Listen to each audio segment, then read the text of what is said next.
Today we're going to read Frosty the Snowman. Frosty the Snowman came to town one bright, cold winter's day. The first real snow of winter had fallen the night before. In the morning, out came the children, and they started to roll snowballs. Round and round the snowy yard they rolled. The snowballs, soon they had two fine big ones. Round and round the yard again. There was a little snowball just right for the size of the snowman's head. Billy ran home and brought 2 bits of coal to use for the snowman's eyes. Sally gave him a button nose and a funny corncob pipe. Tommy brought floppy galoshes and a scarf for the snowman. And Joe brought him a pair of old red mittens to wear. "Now we need a hat," said Sally and Joe. So they all began to look around. Sally found an old cap, but it didn't look just right. Billy found a battered felt hat, but it still didn't seem right. Just then, down the street came a whistling wind, and it blew to their feet a shiny top hat. "Just what we need!" cried Sally and Joe. "It's like magic," said Billy and Tommy. It was Tommy who picked up the shiny top hat and put it on the snowman's head. Zing! Tommy's hand sprang back with a shock. "It is magic," gasped Tommy. "So it is," said a voice, a deep, chuckly voice they had never heard before. "And a pleasant sort of magic, if I say so myself." "It's the snowman," whispered Sally, and so it was.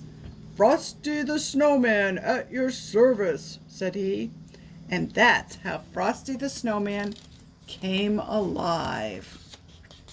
If you have never had a snowman for a friend, you can scarcely imagine all the fun these children had.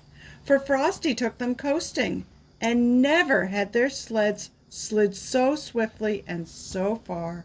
Frosty helped them build a snow house, and never had blocks packed so firmly and so well. They all went ice skating, and the magical part was that while they were with Frosty, the children could stay out and play in the snow and never get shivery cold. Was it Frosty's warm heart or his magical smile?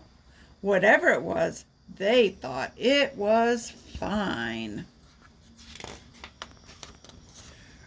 Each morning when the children came out to play, Frosty had a wonderful plan all set. One morning he said, "Let's go shopping today. I have never seen a store, you know." So they all joined hands and away they skipped, off towards the town where the shops stood in rows.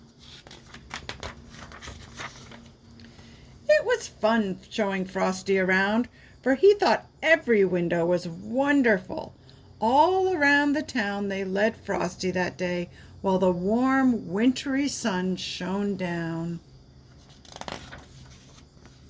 Soon they came to a corner, and around the corner came a warm, gusty wind. Off went Frosty's hat, and away went Frosty after it. Then tweet! Sang the traffic cop's loud whistle, and the children could not follow Frosty because the traffic streamed by. Buses and trucks and family cars. Tweet! Went the traffic cop's whistle again. The crossing stood empty before them now, but there was not a sign of Frosty to be seen. Only down the street his top hat rolled, all by itself in the melting snow. "Mr. Policeman!" the children cried. "Where has Frosty the Snowman gone?" "Oh," said the policeman, "Frosty the Snowman has gone away, where all snowmen go on a bright sunny day. But he'll be back at your bidding and call whenever great heaps of snowflakes fall." And he will. Can't wait for those big snowstorms.